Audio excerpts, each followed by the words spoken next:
Well, welcome to the live stage at Jazzahead, Bremen. Sometimes Corona changes personnel in the bands as well.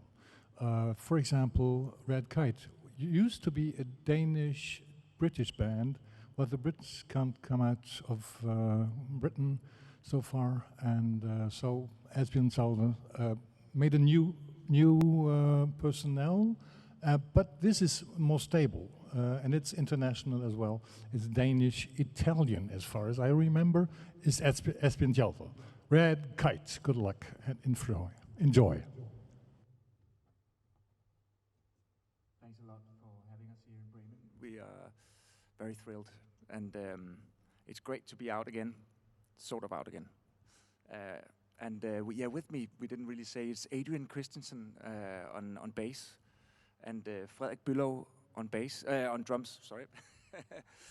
And we've got Fulvio Sigurta on the trumpet. We're just gonna play in half an hour for you.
Thank you very much. Red Kite from Denmark here at Jazzahead. Really, really That was live Red down Kite. in the Red big Kite, hall. Red Kite. We are expecting my colleague Peter Schulze to play a little ping pong with me downstairs in a minute.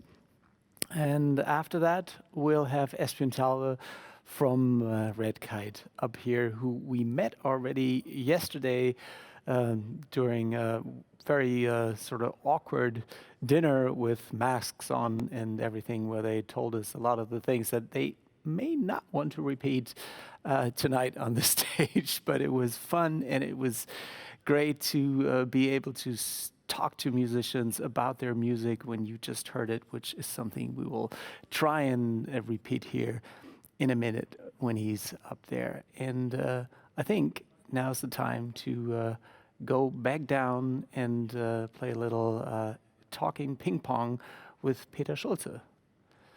Hi guys, I'm down here on the main stage, and you only see the stage when you listen to the music, but this place is way bigger. It's the biggest place we can have in Bremen.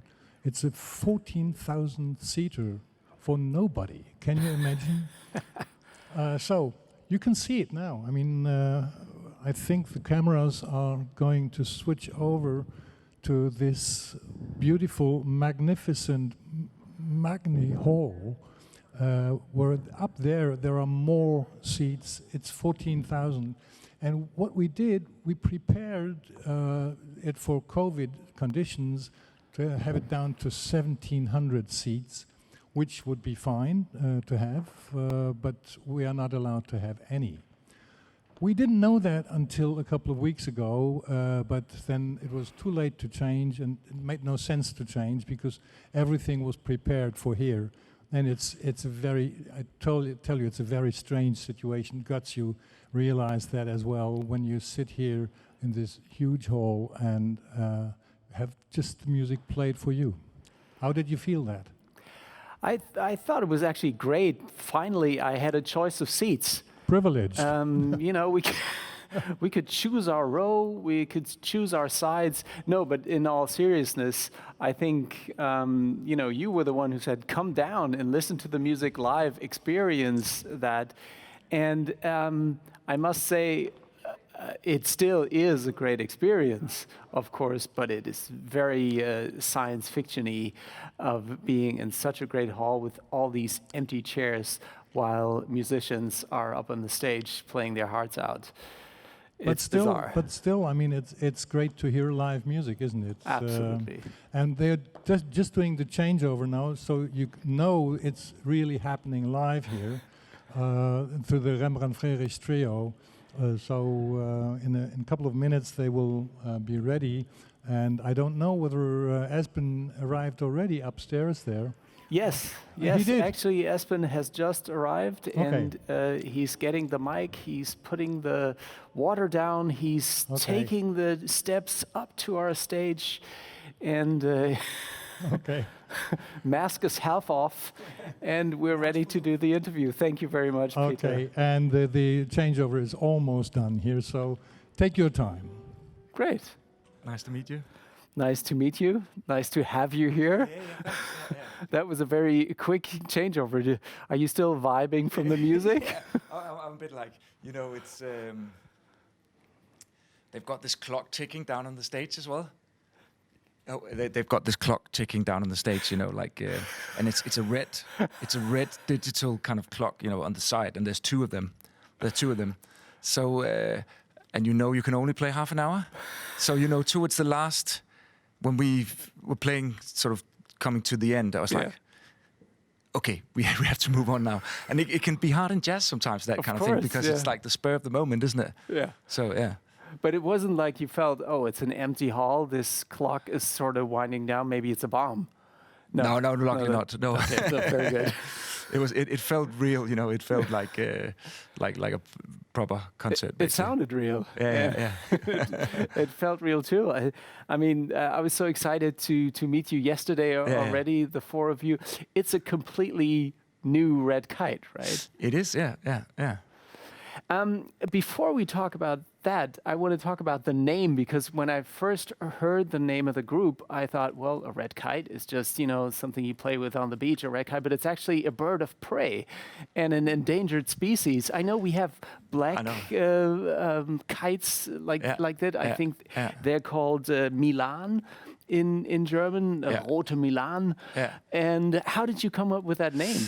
Well, I mean, it's actually I didn't come up with it. It was one of my friends. Okay, next question. No, sorry. And it's a long time ago. We lived in London, and I was sharing this apartment with a good friend of mine, and I was thinking about like a band name, just something, And he was like, I think there was a shop that was called Red Kite. We were sitting in a London double-decker bus on our way home from something, and he was like, "Yeah, Red Kite. That could be a good name." And then we were thinking, "Yeah, this, it's something about flying, and so it's not the deepest of all names, It's still a really I'm sorry cool to name. disappoint. Well, musically you didn't disappoint, so that's all. You mentioned London, which is important for you and your music, of course. Of course, yeah.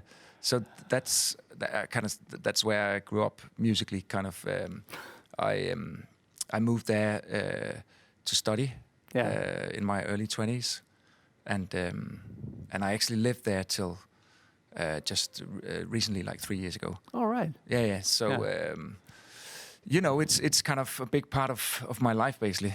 Yeah. And the musicians I play with, that's where the band formed, and a lot of my really, really good friends, they live over there and stuff. So yeah. I mean, that's why now you had this issue of creating a new Red Kite, basically, exactly, because two of the musicians couldn't make it out of the UK, really. Exactly, yeah. But then luckily, like I met some really nice musicians in Aarhus, where I live now. Yeah. And there's a great little club that's open there that's called Erlings, and they kind of do jazz like once a week. And around that little bar,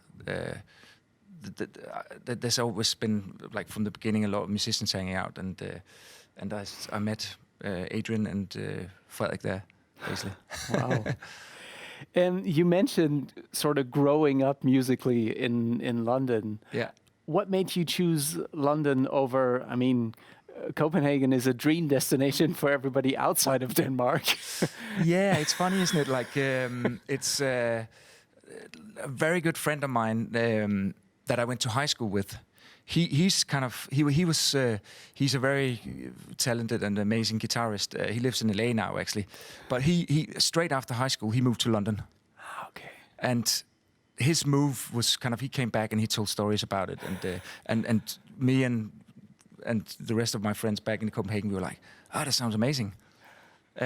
So one by one, we all followed, basically. So we were a whole crew of Danish people actually moving to London at that time. Yeah, you played also with Jesper Højby. Yeah. So he's in the band usually as well, and on the recording we made. So he moved, and another Danish drummer called Jacob, great guy and drummer as well.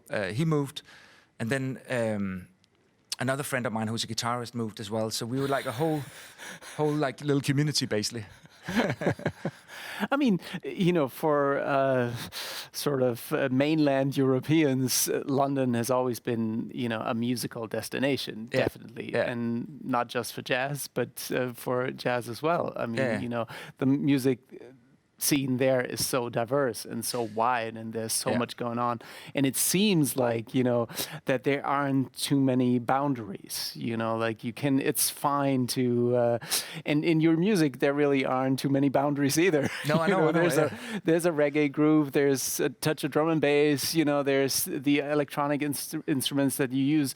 And it's a very cool, open, modern vibe. Yeah. So. Oh, thanks. Yeah. I mean, I guess that's what you get What would you say? It's like, of course. Of course, my music is great. Like, it's. I mean, that's the thing about London, I suppose. It's not. There's so many different people. It's like a melting pot, and I've sort of played with so many different people. Yeah, I've played with a Ghanaian rapper called Mensa. And I played with a great world musician guy called Montevaldo from Cameroon, and then of course lots of jazz people and pop stuff, whatever. It's all kind of one big mixture of things, and I think that's nice that you can do that in jazz as well. You can pretty much get away with anything, I suppose. You moved back to Aarhus, you said 3 years ago. Yeah. How is the scene there? Is it? It's great, actually. Too, it's a lot smaller, obviously, but I think there's a great community of musicians. There's a really nice conservatory. Yeah. So there's really good musicians as well, and I think there's some great bands happening at the moment. Like Frederik and Adrian, they play in a Danish band called Abekaiser. And really? they were meant to play here at Jazzahead as well. Yeah. Actually, like at the Danish part of it.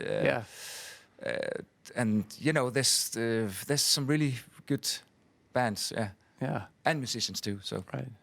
It's Denmark is such a small country, and still there's so much culture coming from Denmark that we have been appreciating for such a long time, and especially in music and jazz, it does have a long history, really, through clubs as well. I mean, of course, Dexter Gordon's home base in Copenhagen, but that brought about a whole generation of musicians who were playing with these Americans traveling through, and also many piano players, Horace Paulin and all that. Was your inspiration in the beginning more of this American vibe, or are you already of that generation that felt very Danish about or European about the music? I think no. I mean, the stuff I listened to when I really got into it, that was all the '60s kind of great players, Miles Davis and Dexter Gordon, like earlier stuff like Bud Powell and Thelonious Monk, and the whole kind of jazz tradition, and because I think that's pretty strongly rooted in Denmark as well. Yeah. Because all these jazz musicians lived in Denmark in the '60s, like Stan Getz lived there for a few years, and Dexter Gordon, and Ben Webster as well. Ben Webster, yeah. Exactly. So I think that tradition as well is really strong in Denmark. Mm-hmm. But then moving to London, sort of, which is more about other things as well. Yeah. Made it sort of different, my relationship to jazz, I suppose. Yeah. Yeah. There's this beautiful movie with Ben Webster at his house, at his tiny little apartment in Copenhagen, and where he's driven around by this cab driver who doesn't speak English, and he doesn't really speak Danish, and you realize, wow, times really have changed. Back then, it wasn't the Denmark that we've come to love and appreciate now. Those were the 60s, and it was a very, very different time, and still these musicians felt so much more at home, far away from their birth country at that time, that they stayed there. Exactly, yeah, and I think I think that's probably got to do with the. I mean, they were really celebrated. Yeah. I think for the small jazz community in Denmark, they were like totally appreciated and valued and stuff. And I think that must have made them choose to do it. Yeah, and I mean, being appreciated and valued and all that is something that also Jazzahead is about. Exactly. That's why you're here. You're making this connection to people digitally this year, but you are making a connection. Exactly. You're being heard, and people get to choose your music and get to enjoy it. Exactly. Yeah. Hopefully. But it must be, have you been to Jazzahead before? No, I've never been actually, and it's my first time, and I'm looking forward to coming, next year. Yeah, when it's like not digital. Yeah. But yeah. this is great as well, you know. Like No, it's, of course. I mean, it's the best we can have right now. Exactly. You know, I think it's the best alternative to it not happening. Of course. Oh, of course, totally. Yeah, definitely. And people will be able to see this concert for a long time. Yeah. And will be, you know, able to revisit it. Exactly. And, That's yeah. I think it's great. What are your next plans? Are you? So the new plans, we've got my band, Red Kite, we've got a little mini tour in Denmark in August. So fingers crossed it's going to be okay at that time, you know, like, and then that's going to end up in doing another recording, a new album, basically. Wow. So I'm looking forward to that. Yeah. I mean, we've all had plenty of time to like write stuff, you know, and stay at home, thinking things over and stuff like that in the past year. So yeah. Was it really like that? I mean, I know for some people it was sort of in the beginning, you know, they were really like, okay, we have all this free time on our hands and we got a little money so we can survive. But then after a month and then one more month and 6 months and now 13, you know, is it hard to stay inspired during the pandemic and not to write yet another anti-COVID song? Yeah, exactly. I think it's. I mean, you obviously you can disagree. You know, no, totally. I think in some ways it's been quite nice to really slow down. Yeah. Okay. Like, and everything has become more local. Yeah. You know, I used to travel a lot to London all the time, like before Corona, and to travel, you know, back and forth to Copenhagen as well, and all that stuff. And I think it's been quite nice to sort of discover local a bit more. Yeah. Like, you know, I've played more with local people in Aarhus this past year almost than I did the previous 2 years, you know. So. That's a good thing, I think. Yeah, absolutely. Yeah. Absolutely.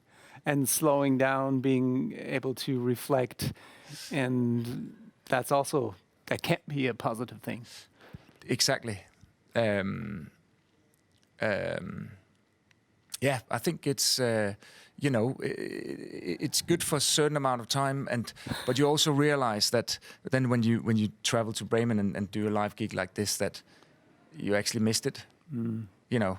Oh yeah, I mean, I can speak for myself. I know I missed it very, very much. Of course, and you know, you've probably been playing all the time for a long, long time. You know, at least a little gig here or there. Exactly. And that has changed a lot. You know?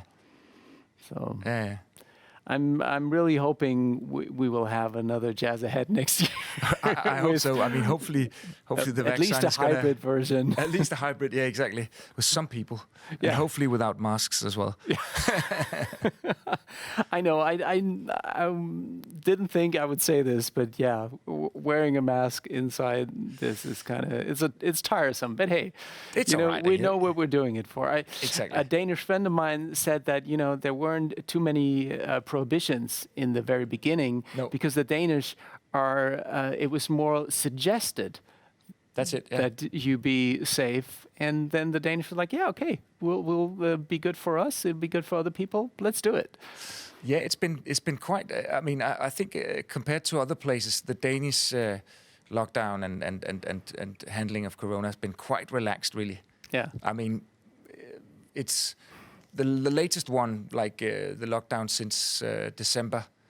That it's been a long period, of course, but now in Denmark everything is opening up again, and I think I played my first gig in Denmark this year on the 6th.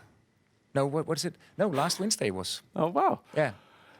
We're hoping there'll be so many more. Totally, yeah, of course. Tjalve, thank you so much. We're actually ready again on the stage downstairs for the next band.